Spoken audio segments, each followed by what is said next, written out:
नमस्कार आप सभी को स्वागत है आपका हमारे इस प्लेटफॉर्म पर।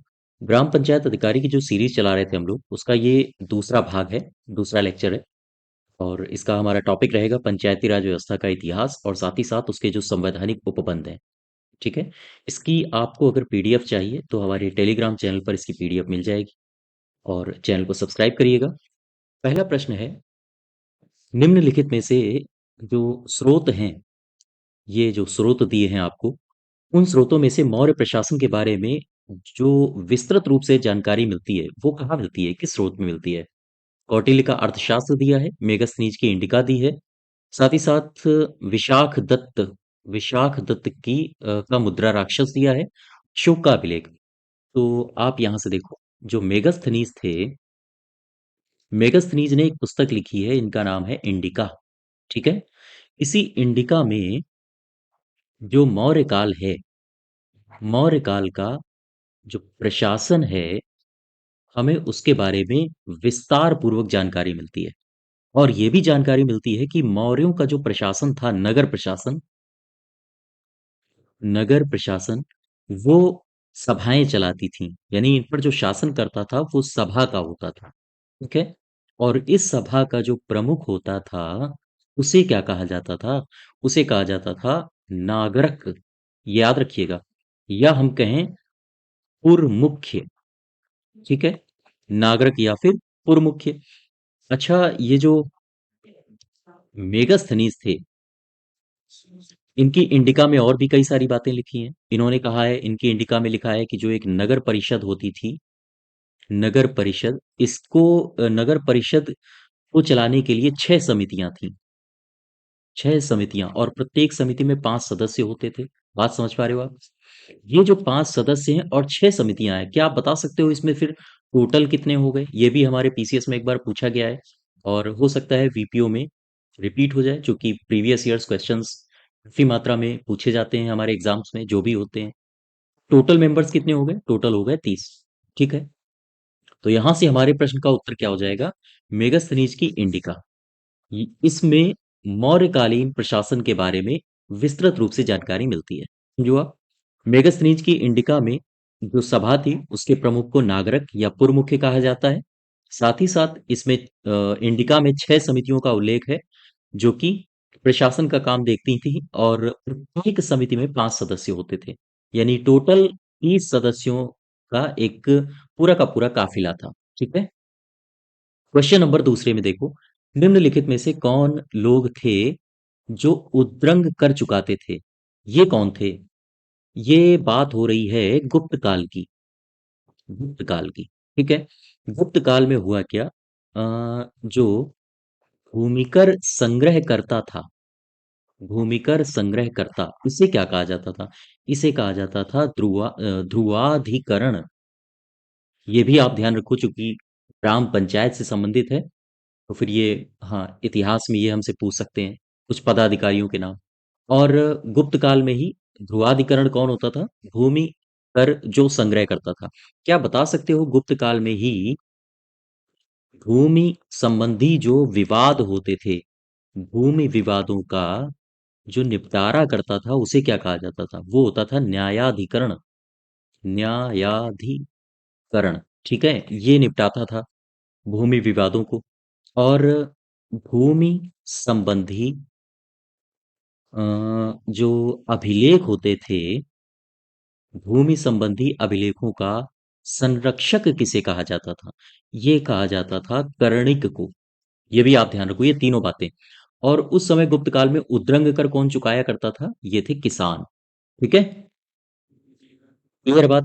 और ये जो उद्रंग कर था, इसमें एक कर और था, शायद मैं नाम भूल रहा हूं उसका। उसका नाम था उपरिक। ये जो उपरिक कर और उद्रंग कर, ये दोनों ही किसानों के द्वारा चुकाए जाते थे। याद रखिएगा इनको। क्वेश्चन नंबर तीसरे में आओ। निम्नलिखित में से इन सिफारिशों के संदर्भ में अशोक मेहता समिति बलवंत राय साहब से भिन्न है। ठीक है। अशोक मेहता की समिति बलवंत राय मेहता साहब से भिन्न है। कौन कौन से हैं प्रावधान? देखो, अशोक मेहता ने क्या कहा था? अशोक मेहता, दो अक्षर हैं इन, दो ये शब्द हैं, और इन्हीं दोनों से यानी कि द्विस्तरीय पंचायती राज प्रणाली की बात किसने की थी? अशोक मेहता ने। बलवंत राय ने क्या कहा था? इन्होंने कहा था कि 3 स्तर की होनी चाहिए। फिर देखो, पंचायती राज जो चुनाव हैं, चुनावों के सभी स्तरों पर राजनीतिक दलों की आधिकारिक भूमिका होनी चाहिए, ये अशोक मेहता ने कहा था। जबकि बलवंत राय साहब इस संबंध में बिल्कुल चुप थे, मौन हो गए थे। जिला परिषद कार्यकारी निकाय होना चाहिए, ये कहा था अशोक मेहता ने। जबकि बलवंत राय मेहता ने क्या कहा था? बलवंत राय मेहता के अनुसार कार्यकारी निकाय किसे माना जाता है? कार्यकारी निकाय किसे माना जाता है, मुझे बताओ। कार्यकारी निकाय माना जाता है ग्राम पंचायत को। तो आप ये भी ध्यान रखो, बलवंत राय साहब के अनुसार कार्यकारी निकाय क्या था, और अशोक मेहता साहब के अनुसार कार्यकारी निकाय क्या था। दोनों बातें हमारे एग्जाम के लिए महत्वपूर्ण है। क्वेश्चन नंबर चौथा देखो, पंचायती राज संबंधी 73वां जो संविधान संशोधन हुआ है, अ, उसके संबंध में कौन सा उपबंध सही है? 73वां जो संविधान संशोधन अधिनियम आया था, कब आया था? 1992 में। पहला कथन दिया है, वो कह रहा है कि मध्य और जिला स्तर पर पंचायत जो सभापति हैं उनका अप्रत्यक्ष चुनाव होना चाहिए। एक तो होती है ग्राम पंचायत और मध्यवर्ती पंचायत, ठीक है, और जिला स्तरीय पंचायत। जो यहाँ का प्रधान होता है ये प्रत्यक्ष चुना जाएगा, ये। और जो यहाँ का अध्यक्ष होता है ये चुना जाएगा अप्रत्यक्ष। तो ये बात बिल्कुल सही है। मध्य स्तर और जिला स्तर का जो अध्यक्ष होगा, हाँ, पंचायत का जो सभापति होगा उसे अप्रत्यक्ष चुना जाएगा। दूसरा देखो, दूसरे में क्या दिया है? दूसरे में क्या दिया है? विघटन होने की स्थिति में 6 महीने के भीतर चुनाव करा लेने चाहिए, बिल्कुल सही है। ये जो आर्टिकल है, बता सकते हो चुनावों का आर्टिकल कौन सा है? आर्टिकल है के, यानी कि 243 का के, ठीक है। राज्य निर्वाचन आयोग यहां पर है। अगला देखो, पिछड़े कार्यों के लिए सीटों का आरक्षण। इनके लिए पिछड़े कार्य नहीं है, सीटों का जो आरक्षण है वो SC ST के लिए है। और आरक्षण कहां पर दिया गया है? आरक्षण कहां पर दिया गया है? आर्टिकल 243 का डी, ठीक है, महिलाओं के लिए आरक्षण। तो ये तो गलत हो गया। पंचायतों में सांसदों और विधायकों को प्रतिनिधित्व देना, ये तो बिल्कुल नहीं कहा गया था, है ना। तो राजनीतिक दलों का हस्तक्षेप होना चाहिए, वो कहा था अशोक मेहता साहब ने। तो यहां से पहला और दूसरा सही हो जाएगा, बाकी सब तो गलत है। ठीक है, क्लियर है बात? चलिए क्वेश्चन नंबर 5वें में आओ। गुप्त काल में जो प्रांतपति होता था उसे किस नाम से जाना जाता था? अब देखो, जो गुप्त काल था, गुप्त काल में जो प्रांत होता था उसे क्या कहा जाता था? उसे कहा जाता था अवनी, या फिर कई जगह हमें मिलता है भुक्ति। ये इन नामों से जाना जाता था। और इसका जो सर्वे सर्वा होता था, अर्थात प्रांतपति, उसे क्या कहा जाता था? उसे कहा जाता था उपरिक्त महाराज, ये कहा जाता था। तो आप इसको बता दीजिए कि भाई उपरिक्त महाराज कहा जाता था गुप्त काल में प्रांतपति को, है ना। और अभी मैंने गुप्त काल में बताया था आपको, ध्रुवाधिकरण, ये कौन था? ये एक अधिकारी था जो क्या देखता था, बताइए। अभी अभी मैंने बताया, ये भूमि कर संग्रह करता, इस अधिकारी को कहा जाता था ध्रुवाधिकरण गुप्त काल में। ठीक है। क्वेश्चन नंबर छठा देखो, भारतीय संविधान का एक अनुच्छेद है 40, राज्य को सार्थक कदमों के लिए परामर्श देता है।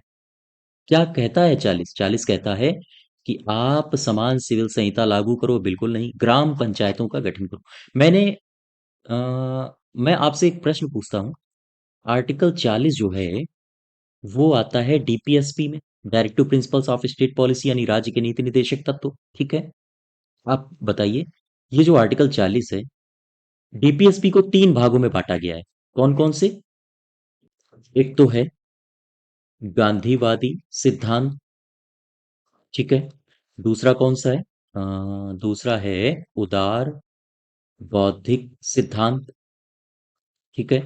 और तीसरा मुझे बताओ, तीसरा कौन सा है? गांधीवादी हो गया, उदार बौद्धिक सिद्धांत हो, तीसरा है समाजवादी सिद्धांत, ठीक है। ये बताइए, ये तीनों में से आर्टिकल 40 कहाँ आएगा? आर्टिकल 40 यहां पर आएगा, आर्टिकल 40।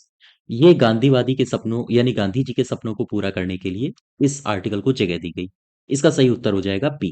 ठीक है। क्वेश्चन नंबर 7वां देखो, भारतीय संविधान का जो 73वां संविधान संशोधन अधिनियम है, उसके संबंध में कौन से कथन सही हैं? बस इतना पूछा है आपसे। पहला कथन पढ़िए, इनमें से पंचायतों को, ये जो 73वां संविधान संशोधन है 1992 का, कह रहा है कि इसमें पंचायतों को स्वशासन की संस्था स्वीकार किया गया, बिल्कुल सही है। दूसरा कह रहा है इसमें शहरी स्थानीय सरकार को स्वशासन की संस्था स्वीकारा गया, ये गलत हो जाएगा। ये है आपका जो मैं क्या लिख रहा हूँ, ये जो एक्ट है, जो कॉन्स्टिट्यूशनल अमेंडमेंट एक्ट है वो है 73 और ये है 74, है ना। इसमें इसमें क्या किया गया था, इसमें जो एक भाग है, भाग 9 का ये जोड़ा गया था। और इसमें जो शहरी अ, निकाय हैं उनको जगह दी थी। तो आप लिख लो, शहरी निकायों के लिए, शहरी निकायों के लिए भाग 9 में व्यवस्था की गई है। और किस अमेंडमेंट के तहत, वो है 74वां। ठीक है, 1992। चलिए क्वेश्चन नंबर 8वां देखो, निम्नलिखित में से कौन चोल प्रशासन की विशेषता थी? बता दो भाई। आप इसको ऐसे समझो, दरअसल एक चोल एक शासक था जिसका नाम था परांत। इसका एक था अभिलेख, इस अभिलेख का नाम है उत्तर मेरूर अभिलेख।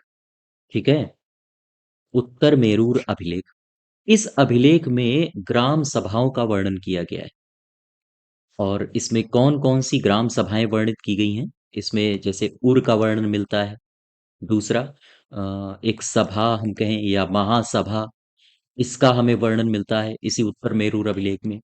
और एक है नगरम, हमें इसका वर्णन मिलता है इसी उत्तर मेरूर अभिलेख में। इन सभी सभाओं के अलग अलग अपने अपने अधिकारी होते थे। ठीक है, तो ये जो चोल प्रशासन है, ये जाना ही जाता है जो ग्राम प्रशासन है, ग्राम सभाओं के लिए। अर्थात इसका जो सही उत्तर होगा वो ग्राम प्रशासन की स्वायत्तता के लिए चोल प्रशासन जाना जाता है। ठीक है। क्वेश्चन नंबर 9 देखो, संविधान के प्रावधानों के अंतर्गत पंचायत चुनाव कराने का निर्णय किसके द्वारा लिया जाता है? को पता होगा, एक जो 7वीं अनुसूची है उसके बारे में। 7वीं अनुसूची में 3 सूचियां दी गई हैं, कौन कौन सी? एक तो है संघ सूची, दूसरा कौन है, राज्य सूची, बात समझ पा रहे हो आप? तीसरा है समवर्ती सूची। ये 3 सूचियां दी गई हैं। अब ये जो राज्य सूची है, इस सूची में जो अधिकार है वो है राज्य के पास कानून बनाने के लिए। और इसी सूची में दिया है स्थानीय स्वशासन। अब मुझे बताओ, देखो राज्य सूची पर कानून बनाएगा राज्य, अब इसी का एक विषय है स्थानीय स्वशासन, इस पर भी कानून कौन बनाएगा? राज्य। बात समझ पा रहे हो? क्लियर है बात? स्थानीय स्वशासन कह दो या फिर पंचायत कह दो। अब ये हो गया राज्य का विषय। ठीक है। और एक आर्टिकल है 243 का, सी सी फॉर बोले तो कंस्ट्रक्शन, संरचना। तो ये आर्टिकल क्या कहता है? ये आर्टिकल कहता है कि राज्य का जो विधानमंडल है, ठीक है, राज्य विधानमंडल पंचायतों की संरचना के संबंध में उपबंध करेगा। लो भाई, ये बोल दिया इस आर्टिकल ने। तो अब पंचायतों का चुनाव के संबंध में भी निर्णय कौन करेगा? राज्य सरकार करेगी, बात खत्म। ठीक है। अब वो बात अलग है कि राज्य सरकार का निर्णय होगा, लेकिन परामर्श किससे लिया जाएगा? परामर्श इससे लिया जाएगा। ठीक है, लेकिन ये निर्णय नहीं देगा, निर्णय राज्य सरकार का ही होगा। ये सारा का सारा मैंने बता दिया क्यों होगा राज्य सरकार का। ठीक है बात। चलिए क्वेश्चन नंबर 10वां देखो, मधुबन शिलालेख एक है, का संबंध किस राज्य से है? किस राज्य नहीं, किस राजा होना चाहिए? इस शिलालेख में एक गांव का वर्णन है, साम कुंड का गांव, इसका उल्लेख मिलता है। तो ये कौन राजा है? ये जो अभिलेख है ये हर्षवर्धन, हाँ, से इसका संबंध है। और यहाँ पर एक गांव मिलता है, इसका उल्लेख मिला है शिलालेख में। इसका नाम है साम कुंड का ग्राम। ठीक है।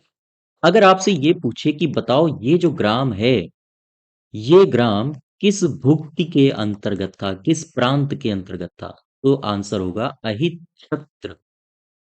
ठीक है, बात समझ पा रहे हो?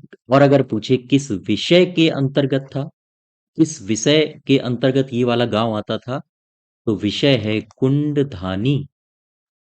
ठीक है। R O R O, sorry, R O R O बोल दिया। वीपीओ वाले बच्चे ध्यान दें, क्योंकि ये जो पूरा का पूरा है, ये वीपीओ के इतिहास का जो पहला टॉपिक है उससे संबंधित है। ठीक है। और इसका जो प्रमुख होता था, उसे क्या कहा जाता था? उसे कहा जाता था ग्रामिक। बात समझ पा रहे हो? ठीक है। क्वेश्चन नंबर, हाँ, 11 देखो। राज्य विकेंद्रीकरण आयोग, यानी कि इसे ही कहा गया है शाही आयोग, 1907 में बना था ये, जिसे पंचायतों के महत्व को जिसने पंचायतों के महत्व को स्वीकारा और कहा, क्या कहा?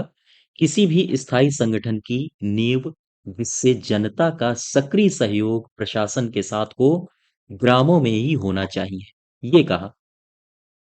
अब आपसे केवल इतना पूछा है कि बता दो भाई, शाही आयोग का गठन कब हुआ था? आप बता दीजिए। 1907 में। जब ब्रिटिश ईस्ट इंडिया ना कहें, जब ब्रिटेन क्राउन का जब शासन था, 1920 के आसपास, 1920 के आसपास की बात है। लगभग सभी प्रांतों में ग्राम पंचायत अधिनियम बनाए गए, और उसी दौरान उत्तर प्रदेश में भी ग्राम पंचायत अधिनियम बना, जिसे कहा गया संयुक्त प्रांत ग्राम पंचायत अधिनियम। ये जो अधिनियम बना था, इसके तहत लगभग 4700 ग्राम पंचायतें स्थापित की गई थी। ठीक है, स्थापित की गई थी। इसको भी आप ध्यान रखिएगा। क्लियर है बात? क्वेश्चन नंबर 12 देखो। संयुक्त प्रांत उत्तर प्रदेश में जब 1920 में पंचायत एक्ट बना था, तो उसके अधीन लगभग कितनी ग्राम पंचायतें, ये अभी अभी मैंने बताया है, 47। ठीक है, हाँ, 4700। क्वेश्चन नंबर 13 देखो। निम्नलिखित अनुच्छेदों में से कौन सा आर्टिकल है जो पंचायतों में अनुसूचित जातियों एवं अनुसूचित जनजातियों के लिए सीटों का आरक्षण प्रदान करता है? ये आरक्षण 243 का डी, डिप्रेस्ड क्लास यानी कि डी। डी हो गया एस सी एस टी को आरक्षण, महिलाओं को आरक्षण। सी में क्या है? 243 का सी, इसमें है पंचायतों की संरचना, कंस्ट्रक्शन। बी में क्या है? बी में है बिल्ट, यानी कि बनाना। तो हम कह सकते हैं पंचायतों का गठन, यहां पर दिया है। 243 का ए, ए मतलब असेंबली, असेंबली मतलब ग्राम सभा। तो ग्राम सभा का वर्णन कहाँ है? यहां मिलता है। ठीक है। क्वेश्चन नंबर 14 देखो। पंचायत चुनावों में अनुसूचित जातियों एससी के लिए पदों का आरक्षण किस राज्य में नहीं है?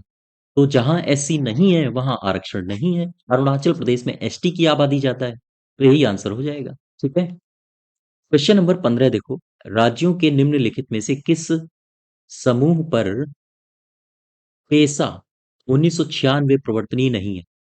ये पेसा क्या है? पेसा को लाया गया था 24 दिसंबर 1996 में। पंचायतों का एक्सटेंशन किया गया था। ठीक है, अनुसूची 5 के क्षेत्रों में। अब ये जो पेशा है, इसका पूरा नाम क्या है? इसका पूरा नाम है अ, panchayat panchayat extension, extension to the TESA मतलब शेड्यूल्ड एरिया, हाँ, शेड्यूल्ड एरियाज। ठीक है, ये इसका पूरा नाम है। और अनुसूची 5 के क्षेत्रों में इसका विस्तार किया गया था। तो इसके अंतर्गत 10 राज्य आते हैं। 10 राज्यों में ये प्रवर्तनीय है। अब ये 10 राज्य आपको याद रखने हैं। अगर वो याद है तभी आप इस क्वेश्चन को हिला पाओगे। ये कौन कौन से हैं? ये हैं अ, गुजरात, गुजरात एक हो गया, एक हो गया छत्तीसगढ़। ठीक है, गुजरात, छत्तीसगढ़, मध्य प्रदेश, महाराष्ट्र, महाराष्ट्र एक हो गया आपका, झारखंड, झारखंड, ओडिशा, ठीक है, आंध्र प्रदेश, आंध्र प्रदेश, राजस्थान, ठीक है, हिमाचल प्रदेश। कितने हो गए? एक, दो, तीन, चार, पाँच, छः, सात, आठ, नौ। एक बच रहा है। एक कौन बच रहा है भाई? गुजरात हो गया, छत्तीसगढ़, मध्य प्रदेश, महाराष्ट्र, झारखंड, उड़ीसा, आंध्र प्रदेश। अ, हिमानी का तेल लगाना है। तेलंगाना हुआ? नहीं हुआ। तेलंगाना, ठीक है। क्लियर बात? तो ये सारे राज्य हैं जहां पर पेशा को एक्सटेंड किया गया है। कौन कौन से अब देख लो इसमें नहीं है, कह रहा है प्रवर्तनीय नहीं किया गया है, वो हमें निकालना है ऑप्शन। राजस्थान, तेलंगाना, महाराष्ट्र ये है। आंध्र प्रदेश, झारखंड, उड़ीसा ये भी है। असम, मेघालय, तमिलनाडु यही नहीं है, तो हमारा आंसर यही हो जाएगा, ठीक है। क्वेश्चन नंबर 16 में देखो, पंचायती राज प्रणाली जो है निम्नलिखित में से किस विषय से संबद्ध है? तो पंचायती राज प्रणाली पता होगा आपको, स्थानीय स्वशासन से है। यही सही हो जाएगा। मेरे बाद क्वेश्चन नंबर 17 में आओ। बलवंत राय मेहता समिति के अनुसार जिलाधीश को क्या, जिलाधीश को क्या, ऑप्शन दिया है, पढ़ लो आप। जिलाधीश को जिला परिषद से अलग रखना चाहिए, बिल्कुल गलत है। बलवंत राय मेहता साहब ने कहा था कि जिला परिषद का जिलाधीश को अध्यक्ष बनाइए, तो इसका ये वाला सही उत्तर होगा, ठीक है। मेहता साहब ने क्या कहा था? बलवंत राय मेहता, इन्होंने क्या कहा था? इन्होंने ये जो एक है जिला परिषद, इसके बारे में इन्होंने कुछ टिप्पणी की थी। और एक है पंचायत समिति, पंचायत समिति, इसके बारे में इन्होंने टिप्पणी की थी। जिला परिषद के लिए इन्होंने कहा था कि जिला परिषद को एक सलाहकारी निकाय होना चाहिए, और सलाहकारी समन्वयकारी निकाय होना चाहिए इसे। और क्या होना चाहिए? और इसे होना चाहिए पर्यवेक्षक संस्था, ये होना चाहिए जिला परिषद को। जिला परिषद को कार्यकारी निकाय नहीं होना चाहिए, ये बलवंत राय मेहता साहब ने कहा था। और बलवंत राय मेहता समिति ने पंचायत समिति के लिए क्या कहा था? इन्होंने कहा था कि पंचायत समिति को एक कार्यकारी निकाय होना चाहिए, ठीक है। तो यहां से ये दोनों बातें आप ध्यान रखो। बलवंत राय मेहता समिति के अनुसार कार्यकारी निकाय क्या है? पंचायत समिति। जबकि सलाहकारी, समन्वयकारी, पर्यवेक्षक निकाय क्या है? वो है जिला परिषद, ठीक है। चलिए क्वेश्चन नंबर 18 देखो।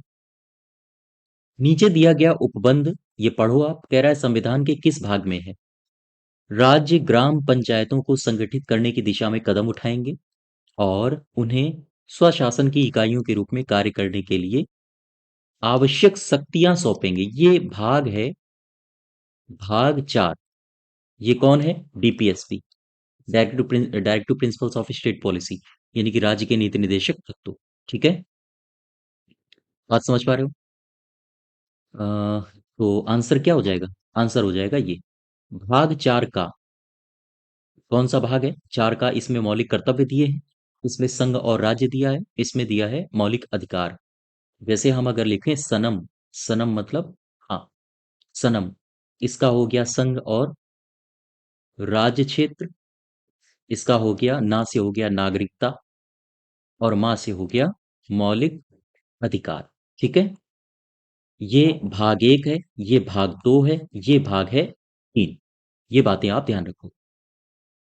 क्वेश्चन नंबर 19 देखो। कथन और कारण दिया गया है।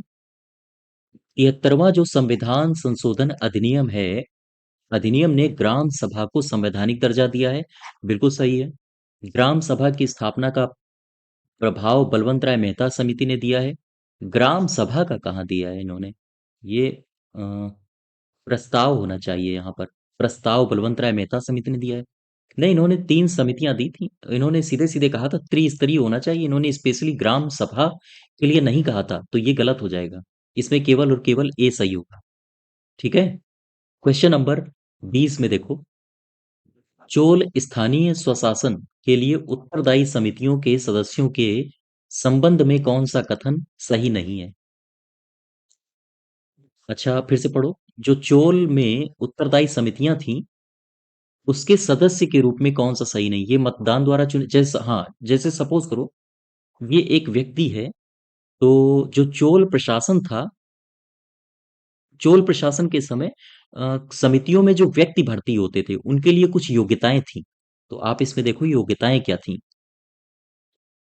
योग्यताएं, अगर कोई व्यक्ति है, मान लो ये व्यक्ति है, ये समिति में भर्ती होना चाहता है, तो इसे, इसकी जो उम्र है वो 35 से लेकर 70 वर्ष की होनी चाहिए। साथ ही साथ इसके पास 1.5 एकड़, 1.5 एकड़ भूमि होना चाहिए, तब ये, हाँ, समिति का सदस्य बन सकता है। और क्या था इसमें? और इसमें था, इसकी इसका एक अपना मकान होना चाहिए। ऐसा ना हो किराए राय पे रह रहा हो। और इसे कोई ना कोई एक वेद का ज्ञाता होना चाहिए, यानी कि हम कह सकते हैं कि इसे वैदिक मंत्रों का जानकार होना चाहिए। ठीक है। और जो इसका चुनाव होता था वो होता था लॉटरी पद्धति से। लॉटरी पद्धति। तो इसका मतदान नहीं होता था, ये लॉटरी पद्धति से, अर्थात चिट्ठी निकाल कर चुने जाते थे। ठीक है। सदस्य के लिए शर्तें होती थी। चोरी अपराध अगर कोई व्यक्ति कर रहा है तो उसे सदस्य नहीं बनाया जाता था। ये सारे सही हैं। तो ये वाला हमारा उत्तर सही हो जाएगा। ठीक है। तो ये हमारा लेक्चर नंबर 2 है, ग्राम पंचायत अधिकारी में, हाँ, पंचायती राज व्यवस्था का इतिहास और उसके संवैधानिक उपबंध के बारे में। ठीक है। इसकी पीडीएफ आपको हमारे टेलीग्राम चैनल पर मिल जाएगी। चैनल को सब्सक्राइब करिएगा। धन्यवाद।